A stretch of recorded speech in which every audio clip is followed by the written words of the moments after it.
Hello guys, আসসালামু আলাইকুম। আমি তানভীর হাসান। আজ আপনাদের সঙ্গে আমার ছোট্ট ছাদ বাগানটা কিছু মুহূর্ত শেয়ার করব। আপনারা সবাই দেখতে থাকেন এবং উপভোগ করেন। এখানে আমার কিছু শাক, সবজি, ফল, ফুল ইত্যাদি রয়েছে। আপনাদের সঙ্গে তা শেয়ার করছি, আপনারা দেখেন। এখানে কত সুন্দর ফুল ফুটে রয়েছে। তো এগুলো যখন এই শীতকালে আমি দেখি, তখন মনে হয় যেন কি আকাশের যেন বসন্ত চলে আসছে এবং বসন্ত আমাদেরকে ডাকছে। তো এই বসন্তের শীত প্রায় শেষ পর্যায়ে। এখন প্রায় বসন্ত আসা মুহূর্তে আমরা অপেক্ষা করে আছি।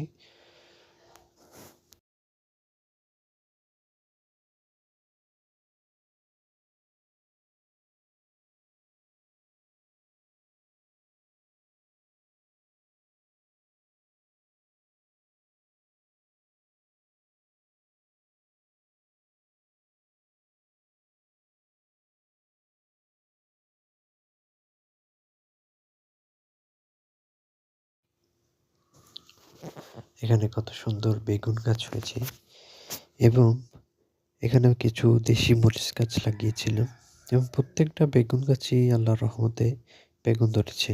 এখানে যতগুলো বেগুন গাছ লাগিয়েছিলাম প্রত্যেকটাতেই প্রায় ফুল এসেছে। তো আশা করি সবগুলোতে ইনশাল্লাহ হবে। এছাড়াও কিছু দেশি ধনিয়া পাতা লাগিয়েছিলাম এবং কিছু মরিচ গাছ লাগিয়েছিলাম। প্রত্যেকটা মরিচ গাছে পুরোপুরি ফুল আসা শুরু করেছে। আশা করি কি একদিনের ভিতরেই তা চলে আসবে। এছাড়াও এখানে কত সুন্দর, এখানে অনেকগুলো লাউ গাছ লাগিয়েছিলাম। তার মধ্যে এই একটা লাউ গাছই বেঁচে আছে। তো আশা করি ইনশাল্লাহ এই লাউ গাছটা বড় হবে। এছাড়াও এর নিচে কয়েক সবুজ প্রকৃতির ধনিয়া পাতা, দেশি ধনিয়া পাতা লাগিয়েছিলাম।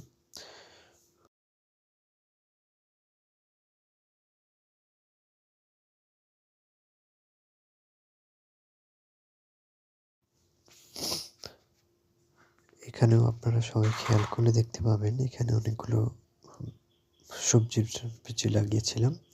তো এগুলো দেখলেই বুঝতে পারবেন এখানে প্রায় অনেকগুলো সবজির গাছ রয়েছে। এখানে হচ্ছে পাট শাক, মূলার শাক, তারপর হচ্ছে পালং শাক, লাল শাক, এগুলো সব মিলিয়ে এখানে লাগিয়েছি। তো এগুলো সুন্দর একটা বীজ আসছে। সবাই ভিডিওটা দেখবেন, ভালো লাগলে লাইক কমেন্ট শেয়ার এবং ফলো দিবেন, পাশে থাকবেন।